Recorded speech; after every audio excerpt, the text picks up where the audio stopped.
Next, Module 5, File Management System. Next, Files Concept. File System എന്ന് പറയുന്നത് നമ്മുടെ OSൻ്റെ മോസ്റ്റ് ഇമ്പോർട്ടൻറ്റ് പോർഷനാണ്. ഫയൽ എന്ന് പറയുന്നത് is a collection of related information. അതിന് നമുക്ക് എന്ത് ചെയ്യാം, that can be stored in a hard disk or in a secondary storage device. Programs അല്ലെങ്കിൽ files can be divided into two types, program files as well as data file. The information ഒരു ഫയലിൽ create ചെയ്യുന്ന അല്ലെങ്കിൽ വരുന്ന informations ഒക്കെ owners അല്ലെങ്കിൽ creators ആയിരിക്കും അത് ചെയ്യുന്നുണ്ടാവുക. ഫയലിൻ്റെ അകത്തുള്ള എല്ലാ ഡേറ്റാസും സ്റ്റോർ ചെയ്യുന്നത് ഇൻ എ ലോജിക്കൽ അഡ്രസ് സ്പേസിൻ്റെ അകത്താണ്. കണ്ടിന്യൂസ് ലോജിക്കൽ അഡ്രസ് സ്പേസ് എന്ന് പറഞ്ഞു കഴിഞ്ഞാൽ ആ ഫയലിൻ്റെ അകത്ത് ഇപ്പോൾ ഒരു ഫോൾഡറിൻ്റെ അകത്ത് ഞാനൊരു 10 ഫയൽ വെച്ചിട്ടുണ്ടെങ്കിൽ ആ എല്ലാ ഫയലുകൾ എങ്ങനെയായിരിക്കും എന്ന് പറഞ്ഞാൽ first file first location, second file അതിൻ്റെ അടുത്ത ലൊക്കേഷൻ, അങ്ങനെ കണ്ടിന്യൂസ് ലൊക്കേഷനിലായിരിക്കും ഈ ഫയൽസൊക്കെ പ്ലേസ് ചെയ്തിട്ടുണ്ടാവുക. അതുപോലെ ഞാൻ നേരത്തെ പറഞ്ഞു ഫയൽസിന് 2 കോമൺ ഫയൽസാണ് ഉള്ളത്. ഒന്ന് ഡേറ്റ ഫയലും അതുപോലെ തന്നെ ഒന്ന് പ്രോഗ്രാം ഫയലും. ഫയൽസിനെ നമുക്ക് 4 കാറ്റഗറീസ് ആയിട്ട് ഡിവൈഡ് ചെയ്യാം. ടെക്സ്റ്റ് ഫയലിനായിട്ട് ഡിവൈഡ് ചെയ്യാം, ദാറ്റ് ഇസ് നമ്മുടെ പവർ പോയിൻ്റ് ഇതൊക്കെ ടെക്സ്റ്റ് ഫയലാണ്. സോഴ്സ് ഫയലായിട്ട് ഡിവൈഡ് ചെയ്യാം. സോഴ്സ് ഫയലിനകത്ത് ഫംഗ്ഷന് അല്ലെങ്കിൽ റൂട്ടീൻ പ്രോഗ്രാംസ് ഒക്കെ ഉണ്ടാവണം. ഒബ്ജക്റ്റ് ഫയൽസ് ആയിട്ട് ഡിവൈഡ് ചെയ്യാം. ഒബ്ജക്റ്റ് ഫയൽസ് എന്ന് പറയുമ്പോൾ it consist of byte files അല്ലെങ്കിൽ program OS understood system understood ചെയ്യുന്ന രീതിയിലുള്ള ഫയൽസൊക്കെ. എക്സിക്യൂട്ടബിൾ ഫയൽസ് എന്ന് പറഞ്ഞു കഴിഞ്ഞാൽ അതിൻ്റെ അകത്ത് കോഡ് സെക്ഷനാണ് ഉണ്ടാവുക. ആ കോഡ് സെക്ഷൻ യൂസ് ചെയ്തിട്ട് നമുക്ക് എന്ത് ചെയ്യാം, ലോഡറിന് മെമ്മറിയുടെ അകത്തേക്ക് എന്ത് ചെയ്യാം, കോഡിനൊക്കെ ലോഡ് ചെയ്ത് പ്ലേസ് ചെയ്യാൻ പറ്റും ആൻഡ് അതിന് എക്സിക്യൂട്ട് ചെയ്യാൻ പറ്റും. നെക്സ്റ്റ് ആണ് ഇനി ഫയൽ ആട്രിബ്യൂട്ട് എന്ന് പറയുന്നത്. ഫയൽ ആട്രിബ്യൂട്ട് എന്ന് പറഞ്ഞു കഴിഞ്ഞാൽ ഒരു ഫയലിനെ സ്റ്റോർ ചെയ്യുമ്പോൾ എന്തൊക്കെ കാര്യങ്ങൾ അതിൽ ഉണ്ടാകും. ഒരു ആട്രിബ്യൂട്ട് എടുത്തു കഴിഞ്ഞ് കഴിഞ്ഞാൽ അതിനകത്ത് നെയിം ഉണ്ടാകും. ദാറ്റ്സ് എല്ലാ ഫയലിനും യൂണിക് ആയിട്ടൊരു നെയിം ഉണ്ടാകും. അതിനൊരു സ്പെസിഫിക് ഐഡൻറ്റിഫയർ ഉണ്ടാവും. ഐഡൻറ്റിഫയർ എന്ന് പറഞ്ഞു കഴിഞ്ഞാൽ ഒരു നമ്പർ, എല്ലാ ഫയൽസിനും ഐഡൻറ്റിഫൈ ചെയ്യാൻ വേണ്ടി ഒരു നമ്പർ. അതുപോലെ തന്നെ അതിന് ടൈപ്പ് ഉണ്ടാവും, ഏത് ടൈപ്പ് ഓഫ് ഫയലാണുള്ളത്. ലൊക്കേഷൻ ഉണ്ടാകും, എവിടെയാണ് എന്താ പറയുക ഫയൽ സ്റ്റോർ ചെയ്തിരിക്കുന്നത്. സൈസ് ഉണ്ടാകും, എത്രയാണ് അതിൻ്റെ സൈസ് എന്ന് പറയുന്നത്. പ്രൊട്ടക്ഷൻ ഉണ്ടാകും. പ്രൊട്ടക്ഷൻ ഉദ്ദേശിക്കുന്നത് റീഡബിൾ ആണോ അതോ റൈറ്റബിൾ ആണോ അതോ രണ്ടുമാണോ എന്ന രീതിയിലാണോ ഉണ്ടാവുക. ടൈം, ഡേറ്റ് എന്ന് പറയുന്നത് എപ്പോൾ ആണോ അത് ക്രിയേറ്റ് ചെയ്തത്, ആരാണോ അത് ക്രിയേറ്റ് ചെയ്തത്, ആ ഡീറ്റെയിൽസും ഒക്കെ എന്തുണ്ടാവും അവിടെ. അപ്പോൾ ഇത് ഫയൽ ആട്രിബ്യൂട്ട്സിൻ്റെ ഒരു എക്സാമ്പിളാണ് കാണിച്ചിരിക്കുന്നത്. നിങ്ങൾക്ക് നിങ്ങളുടെ ലെഫ്റ്റ് സൈഡ്, ആ വൈറ്റ് സ്ക്രീനിൻ്റെ ലെഫ്റ്റ് സൈഡ് നിങ്ങൾക്ക് കാണാം.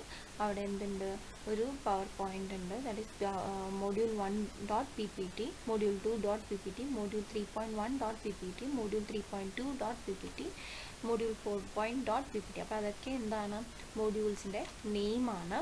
അതിന് ഡേറ്റ് ആ മോഡ്യൂളിൻ്റെ ലാസ്റ്റ് മോഡിഫൈ ഡേറ്റ് ആണ് ഇട്ടേക്കണേ. അത് ഏത് ടൈപ്പാണ്, പവർ പോയിൻ്റ് എന്ന രീതിയിലുള്ള ടൈപ്പാണ്, അതിൻ്റെ സൈസ് എത്രയാണ്.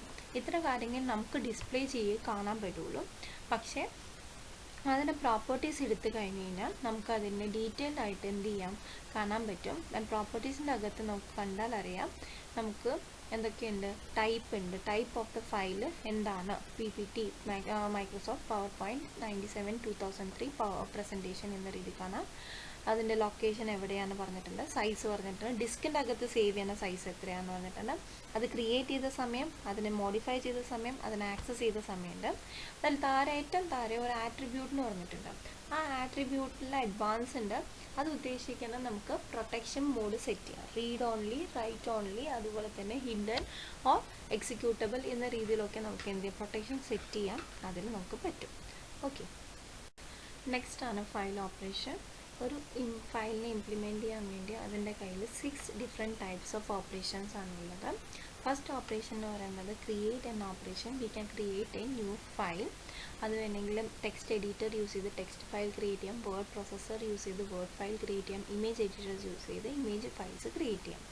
അല്ലെങ്കിൽ റൈറ്റ് ഫയൽ, നമുക്ക് ഒരു റൈറ്റ് എന്ന ഫംഗ്ഷൻ ഉണ്ട്, അത് യൂസ് ചെയ്ത് നമുക്ക് ആ ഫയലിൻ്റെ അകത്ത് നമുക്ക് എന്ത് ചെയ്യാം, ഡേറ്റാസ് റൈറ്റ് ചെയ്യാം. റീഡ് ഫയൽ ഉണ്ട്, റീഡ് ഫയൽ യൂസ് ചെയ്ത് നമുക്ക് അതിനകത്ത് നമുക്ക് ഡേറ്റാസ് റീഡ് ചെയ്യാം. അതുപോലെ തന്നെ പോയിന്റേഴ്സ് യൂസ് ചെയ്ത് സ്പെസിഫിക് സ്ഥലങ്ങൾ നമുക്ക് റീഡ് ചെയ്യാം. അങ്ങനത്തെ കാര്യങ്ങളൊക്കെ നമുക്ക് സെറ്റ് ചെയ്യാം. അടുത്ത ഓപ്പറേഷൻ എന്ന് പറയുന്നത് റീപൊസിഷൻ ആണ്. റീപൊസിഷൻ എന്ന് പറയുന്നത് നമ്മളുടെ ഫയലിൻ്റെ അകത്തുള്ള പോയിൻ്റർ എന്ന് പറഞ്ഞാൽ കേഴ്സറിനെ നമുക്ക് ഫോർവേഡോ ബാക്ക്വേഡോ ഏത് രീതിയിലും നമുക്ക് എന്ത് ചെയ്യാം, മൂവബിൾ ആക്കാൻ ചെയ്യാം യൂസറിൻ്റെ റിക്വയർമെൻറ്റ് അനുസരിച്ച്. അതിനെ നമ്മൾ സീക്കിംഗ് എന്ന ഓപ്പറേഷൻ പറയും. അഞ്ചാമത്തേതാണ് ഡിലീറ്റ്. ഡിലീറ്റും ട്രങ്കേറ്റ് എന്ന് പറഞ്ഞാൽ രണ്ട് ഡിഫറെൻ്റ് ആണ്, പക്ഷേ കൺസെപ്റ്റ് ഒരു വിധം സെയിം ആണ്. ഡിലീറ്റ് എന്ന് പറഞ്ഞു കഴിഞ്ഞാൽ ഒരു ഫയലിനെ നമ്മൾ ഡെസ്ക്ടോപ്പിൽ നിന്ന് അല്ലെങ്കിൽ നമ്മുടെ സിസ്റ്റത്തിൽ നമ്മൾ ഡിലീറ്റ് ചെയ്യണം. അതിൻ്റെ ആട്രിബ്യൂട്ട്സും അങ്ങനത്തെ എല്ലാ കാര്യങ്ങളും അതിലെന്ത് ചെയ്യണം, ഡിലീറ്റായി പോകണം. ട്രങ്കേറ്റ് എന്ന് പറഞ്ഞു കഴിഞ്ഞാൽ നമ്മൾ ഫയലിൻ്റെ അകത്തുള്ള ഫയലിനെ ഡിലീറ്റ് ചെയ്യുന്നു, പക്ഷേ അതിൻ്റെ ആട്രിബ്യൂട്ട്സ് അവിടെ ഉണ്ടാവും. അതിൻ്റെ അർത്ഥം ഫയലിനെ കംപ്ലീറ്റ്ലി നമ്മൾ ഡിലീറ്റ് ചെയ്യുന്നില്ല, അതിൻ്റെ അകത്തുള്ള ഇൻഫർമേഷൻ സ്റ്റോർ ചെയ്ത് തന്നെ ഒന്നെങ്കിൽ അത് റീപ്ലേസ്ഡായി പോവുക, അല്ലെങ്കിൽ അതിനെ നമ്മൾ ഡിലീറ്റ് ചെയ്ത് കളയാം.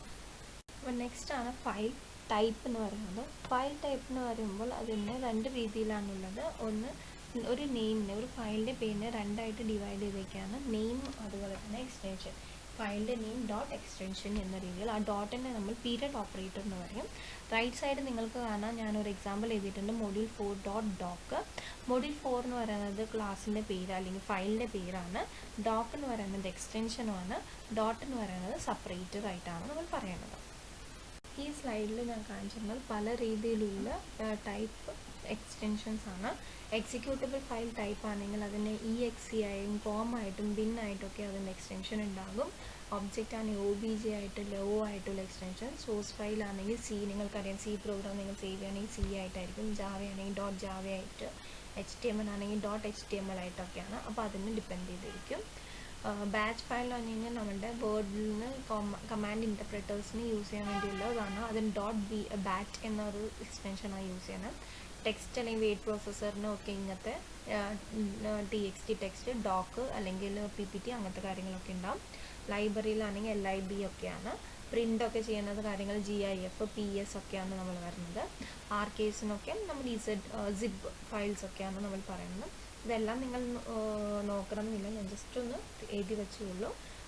ഗോ ഫോർ 3 or more, 3, 2 എന്ന രീതിയിൽ നോക്കി കാര്യങ്ങൾ നിങ്ങൾ നോക്കി വെച്ചാൽ മതി. നെക്സ്റ്റ് ആണ് ഫയൽ സ്ട്രക്ചർ എന്ന് പറഞ്ഞു കഴിഞ്ഞാൽ, ഫയൽ സ്ട്രക്ചറിൽ ആദ്യം നമ്മൾ പഠിക്കേണ്ട 4 ഡിഫറെൻറ്റ് ടേംസ് പഠിക്കണം. ഫസ്റ്റ് ഈസ് ദ ഫീൽഡ് എന്താണ്, സെക്കൻഡ് റെക്കോർഡ് എന്താണ്, തേർഡ് ഫയൽ എന്താണ്, അതേപോലെ ഡേറ്റാബേസ് എന്താണ്. അപ്പോൾ നമുക്ക് ഇതിൻ്റെ ഒരു കാര്യം, ഇപ്പോൾ സ്ട്രക്ചർ ടേം ആണ്. സ്ട്രക്ചർ ടേംസിനകത്ത് 4 ഡിഫറെൻറ്റ് ടേംസാണ് പറഞ്ഞത്, ഫീൽഡ്, ഫയല്, ഡേറ്റാബേസ്, റെക്കോർഡ്. ഇപ്പോൾ എക്സാമ്പിൾ പറയുകയാണെങ്കിൽ ഡിസ്റ്റ് കോളേജിൻ്റെ MCA ബാച്ചിൽ പഠിക്കുന്ന എല്ലാ സ്റ്റുഡൻസിന് എന്ന് പറഞ്ഞു കഴിഞ്ഞാൽ അത് MCA ഡിപ്പാർട്ട്മെൻറ്റിൽ പഠിക്കുന്ന എല്ലാ സ്റ്റുഡൻസിൻ്റെ ഡീറ്റെയിൽസ് സ്റ്റോർ ചെയ്യുന്നു. അതിനെയാണ് നമ്മൾ ഡേറ്റാബേസ് എന്ന് പറയുന്നത്, കളക്ഷൻ ഓഫ് റിലേറ്റഡ് ഡേറ്റ. അപ്പോൾ അത് ഒരുമിച്ച് നമ്മൾ സ്റ്റോർ ചെയ്യണം. അതിൽ പല രീതിയിലുള്ള റിലേഷൻഷിപ്പും അങ്ങനത്തെ കാര്യങ്ങളൊക്കെ ഉണ്ടാകും. ഇനി ആ ഡേറ്റാബേസിൻ്റെ അകത്തിന് ഞാൻ MCA 19 എന്ന ഫോൾഡർ അല്ലെങ്കിൽ MCA 19 എന്ന ബാച്ച് മാത്രം എടുക്കുകയാണെങ്കിൽ അതിനെ നമ്മൾ ഫയൽ എന്ന കാര്യങ്ങളാണ് പറയുന്നത്. അതിനെയാണ് നമ്മൾ ഫയൽ എന്ന് പറയുന്നത്. Collection of similar records, MCA 19 ബാച്ചിൻ്റെ റെക്കോർഡ്. അപ്പോൾ അതിൽ ജിഷ്മയുടെ റെക്കോർഡും വരും, അതുപോലെ ജിഷ്മയുടെ ഡീറ്റെയിൽസും വരും, ശില്പയുടെ ഡീറ്റെയിൽസ് ഒക്കെ ഉണ്ടാവും.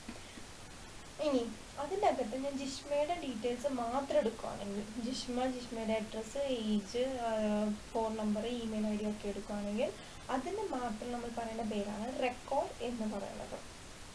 ഓക്കെ. ഇനി അതിൻ്റെ അകത്ത് ഞാൻ ജിഷ്മ എന്നൊരു പേര് മാത്രം സെലക്ട് ചെയ്ത്, ആ ഒരു നെയിം മാത്രം മതി ഇത് സെലക്ട് ചെയ്യുകയാണെങ്കിൽ അതിന് നമ്മൾ പറയുന്നതാണ് ഫീൽഡ്. സോ ഈ രീതിയിലാണ് ഈ 4 എണ്ണവും എന്ത് ചെയ്തിട്ടുള്ളത്, കണക്റ്റഡ് ആയിക്കണം. അപ്പോൾ അങ്ങനെ നമുക്ക് ഫയൽ സ്ട്രക്ചറിൻ്റെ 4 ടേംസ് നമ്മൾ നോക്കി. ഈ ഫയൽ സ്ട്രക്ചറിൻ്റെ 4 ടേംസിനനുസരിച്ച് നമ്മൾ ഫയലിനെ ഒരു സ്ട്രക്ചർ ക്രിയേറ്റ് ചെയ്തിട്ടുണ്ട്. ഒന്നല്ല 2 സ്ട്രക്ചർ ക്രിയേറ്റ് ചെയ്തിട്ടുണ്ട്. ഒന്ന് സിമ്പിൾ റെക്കോർഡ് സ്ട്രക്ചറും അതുപോലെ തന്നെ കോംപ്ലെക്സ് സ്ട്രക്ചറും. സിമ്പിൾ റെക്കോർഡ് സ്ട്രക്ചറാണ് നമ്മളുടെ റെക്കോർഡ്, ഫയല് അല്ലെങ്കിൽ ഫീൽഡൊക്കെ അതിലേക്ക് പെട്ടുപോകുന്നതാണ്. കോംപ്ലെക്സ് സ്ട്രക്ചറിലാണ് നമ്മൾ ഡേറ്റാബേസിൻ്റെ കാര്യങ്ങൾ വരുന്നത്. ഡേറ്റാബേസിൽ നമ്മൾ സ്റ്റോർ ചെയ്യുമ്പോൾ അതിനെ ഒരു ഫിക്സഡ് ഫോർമാറ്റിൽ സ്റ്റോർ ചെയ്യണം. ഇപ്പോൾ സിമ്പിൾ റെക്കോർഡ് സ്ട്രക്ചർ എടുത്തു കഴിഞ്ഞാൽ 3 രീതിയിലുണ്ട്. ലൈൻ ബൈ ലൈൻ നമുക്ക് സ്റ്റോർ ചെയ്യാം. or it can be stored as a fixed length. ഇത്ര ലെങ്ത് ഉള്ള വാല്യൂസ് മാത്രമേ സ്റ്റോർ ചെയ്യാൻ പറ്റുള്ളൂ. അല്ലെങ്കിൽ വേരിയബിൾ ലെങ്ത് എത്ര വേണമെങ്കിൽ നമുക്ക് അതിലേക്ക് ആഡ് ഓൺ ചെയ്യാം. കോംപ്ലെക്സ് സ്ട്രക്ചർ എന്ന് പറഞ്ഞാൽ അതിന് ഫോർമാറ്റ് ഉണ്ടാവും. ഇപ്പോൾ എക്സാമ്പിൾ പറയുകയാണെങ്കിൽ ഒരു ഡോക്യുമെൻറ്റ് ഞാൻ ക്രിയേറ്റ് ചെയ്യുകയാണെങ്കിൽ ആ ഡോക്യുമെൻറ്റ് ടൈംസ് 100 ആയിരിക്കണം, സൈസ് 12 ആയിരിക്കണം, സ്പേസിങ് 1.5 ആയിരിക്കണം, ഇങ്ങനെയൊക്കെ പറയുകയാണെങ്കിൽ അതിന് ഫോർമാറ്റ് ഡോക്യുമെൻ്റ് ആയി മാറും. റീലൊക്കേറ്റബിൾ ലോഡ് ഫയൽ എന്ന് പറഞ്ഞു കഴിഞ്ഞാൽ അതിൻ്റെ എന്താ പറയുക, നിങ്ങളുടെ മെമ്മറി അല്ലെങ്കിൽ നിങ്ങളുടെ പ്രോസസ്സർ CPU-ന് ആക്സസ് ചെയ്യാൻ പറ്റുന്ന രീതിയിലുള്ള ഫയലിനെ നമുക്ക് സ്റ്റോർ ചെയ്യാൻ വേണ്ടി യൂസ് ചെയ്യുന്നതാണ് റീലൊക്കേറ്റബിൾ ലോഡ് ഫയൽ എന്ന് പറയുന്നത്. അപ്പോൾ ഇത് ആരാണ് തീരുമാനിക്കുന്നത്? സ്ട്രക്ചർ വന്നു, ആ സ്ട്രക്ചർ എങ്ങനെയായിരിക്കണം, how the structure should be controlled by some characters, ഇതെല്ലാം ഡിസൈഡ് ചെയ്യുന്നത് by the operating system and the program. Program എന്ന് പറഞ്ഞാൽ സോഫ്റ്റ്വെയർ. ഇപ്പോൾ ഞാൻ വേർഡ് ഫയലിലാണ് ഞാൻ എന്ത് ചെയ്യുന്നത്, ഒരു പവർ പോയിന്റ് ക്രിയേറ്റ് ചെയ്യണമെങ്കിൽ, അല്ലെങ്കിൽ വേർഡ് മൈക്രോസോഫ്റ്റ് ഓഫീസിലാണ് ഒരു വേർഡ് അല്ലെങ്കിൽ പവർ പോയിന്റ് ക്രിയേറ്റ് ചെയ്യണമെങ്കിൽ ഓപ്പറേറ്റിംഗ് സിസ്റ്റമോ MSW അല്ലെങ്കിൽ MS ഓഫീസ് ആയിരിക്കും എന്ത് ചെയ്യണത്, എൻ്റെ ആ ഫയൽ എങ്ങനെ സ്ട്രക്ചർ ചെയ്യണം എന്ന കാര്യങ്ങൾ സ്റ്റോർ ചെയ്യാനുണ്ടാവാം. ഓക്കെ.